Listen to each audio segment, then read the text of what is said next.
এখানে এই যে কার্ভটা আছে, এখানে সামনে বাঁকা, দ্যাট মিনস সামনে আগানো, পিছনে কিন্তু একটা কার্ভ আছে আমাদের। আমরা যে বসি সেই বসাটা সঠিকভাবে বসি না। সিম্পল কিছু টিপস দেব, মাত্র 3টা টিপস মানলেই কিন্তু যারা কোমর ব্যথা বসা অবস্থায় বেশি হয় বা বসা অবস্থায় যাদের কোমর ব্যথা হয় খুব সহজেই ম্যানেজ করতে পারবেন।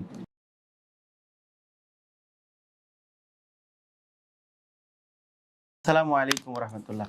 দর্শক, আশা করি সবাই ভালো আছেন। এএসপিসি ম্যানিপুলেশন থেরাপির পক্ষ থেকে শুভেচ্ছা এবং অভিনন্দন। দর্শক, কোমর ব্যথা নিয়ে অনেক প্রোগ্রাম করেছি, সিম্পল কিছু টিপস দেব, মাত্র 3টা টিপস মানলেই কিন্তু যারা কোমর ব্যথা বসা অবস্থায় বেশি হয় বা বসা অবস্থায় যাদের কোমর ব্যথা হয় খুব সহজেই ম্যানেজ করতে পারবেন। 2 থেকে 3টা ইস্যু আপনার কাছে তুলে ধরবো আপনাদের কাছে।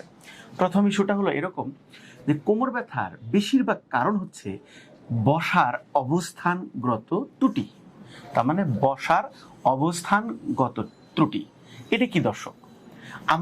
আমার মনে হয় 90% মানুষই আমরা যে বসি সেই বসাটা সঠিকভাবে বসি না। তাহলে কিভাবে বসি দর্শক? আমরা বসি হলো পেটটাকে ভাঁজ করে, দেখেন এভাবে বসি, এভাবে। It is call natural posture, মানে এটা আমরা ন্যাচারাল ভাবে ব্যবহার করি। যদি আমি একটু সুন্দর করে বলি, এটাকে আমরা স্লাউস পোশ্চার বলি। পেটটাকে ভাঁজ করে তারপরে বসতেছি। তো পেটটাকে তো ঠিকই ভাঁজ করলাম আরামের জন্য, কিন্তু পিছনের অবস্থা কি হচ্ছে সেটা শুনে নেন। এই যে আমাদের স্কেলেটালটা আছে, এটা দেখেন এখানে এই যে কার্ভটা আছে, এখানে সামনে বাঁকা, দ্যাট মিনস সামনে আগানো, পিছনে কিন্তু একটা কার্ভ আছে আমাদের। যখনই আমরা এই কার্ভটাকে সোজা করে ফেলি প্রতিদিনের কাজকর্ম দ্বারা, তখনই কিন্তু আপনার এই ব্যথাটা হয়। তার মানে আমরা যদি সামনে ঝুঁকে বসি, রিল্যাক্সে বসি, তখন মেরুদণ্ডটা এই কার্ভটা আস্তে করে এরকম সোজা হয়ে যায়। হয়ে যাওয়ার পরে পিছনের যে মাসেলগুলো থাকে ও দুর্বল হয়ে যায় বা স্ট্রেচ টান পড়ে। দুর্বল হইলে কিন্তু আলটিমেটলি আপনার মেরুদণ্ডের যে স্ট্রাকচার থাকে সেখানে মাসেল, টেন্ডন, লিগামেন্ট, নার্ভ এবং ডিস্ক সব কিছু আনস্টেবল হয়ে পড়ে। তখনই কিন্তু ব্যথার সৃষ্টি হয়। এবং এই ব্যথাটা যদি আপনি এভাবেই চলতে থাকে, একটা সময় ডিস্ক প্রলাপস হতে পারে। তাহলে দর্শক, বসা অবস্থায় ডিস্ক প্রলাপসটা কিভাবে, কতটুকু চাপ লাগে সেটাও জেনে নেওয়া যাক। যদি আপনি বসার অবস্থানটা, আমি যে এখন বসছি এটা 90 ডিগ্রি, এখানে যদি একটু পিছনে হেলে দেই 110 ডিগ্রি যদি আমরা করি, তাহলে মাত্র আমাদের ডিস্কে 5% প্রেশার পড়ে। যদি সেটাকে আমরা 100তে করি, এটা যেমন হেলান দিলাম, এটা আমরা 110, একটু সোজা হই, দ্যাট ইজ 100 ডিগ্রি। এই 100 ডিগ্রি যদি আমরা বসি, তাহলে ডিস্কে মাত্র 15% আপনার প্রেশার পড়ে। ঠিক এটাকে যদি 90 ডিগ্রি করে দেই, দ্যাট মিন স্ট্রেট করে দেই, তাহলে 90 ডিগ্রিতে প্রেশার পড়ে মাত্র 40%। দর্শক, এইবার আমরা যেটা বলবো সেটা দেখেন, একটু যদি কুজা হয়ে বসি, যেটাকে আমরা বলছি 80 ডিগ্রিতে যদি বসি, ঠিক রিভার্স 90% ডিস্কের প্রেশার পড়ে।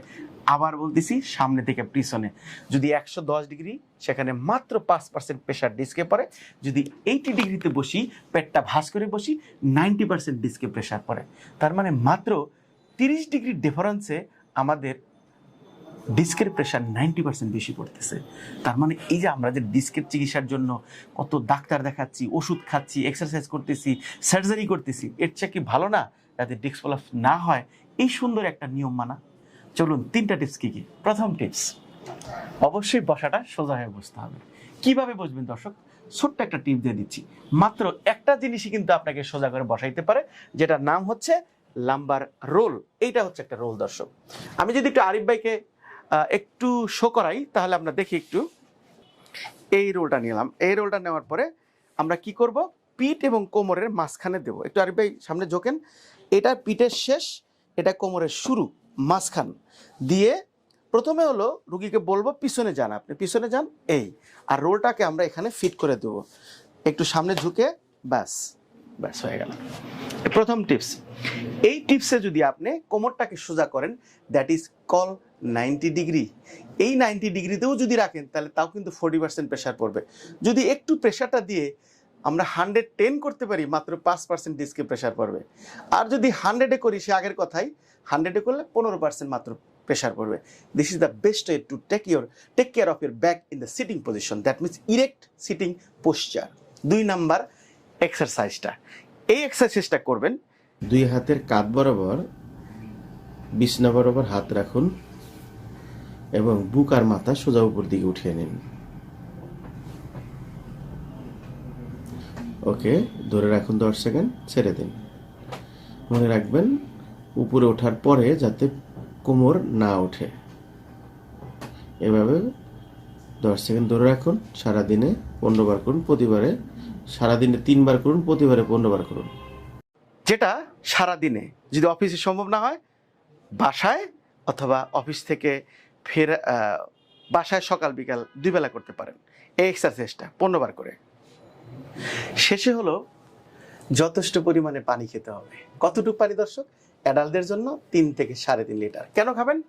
লং টাইম বসার কারণে মাসেলের যে ফ্লেক্সিবিলিটি কমে যায় বা মাসেলের যে ইফিকেসি কার্যকারিতা কমে যায়। পানি কিন্তু একটা বড় ইস্যু যেখানে মাসেলের ফ্লেক্সিবিলিটি বাড়াতে সহযোগিতা করে। দর্শক, দেখা হবে অন্য কোনো প্রোগ্রামে। আজকে এই পর্যন্তই। আসসালামু আলাইকুম।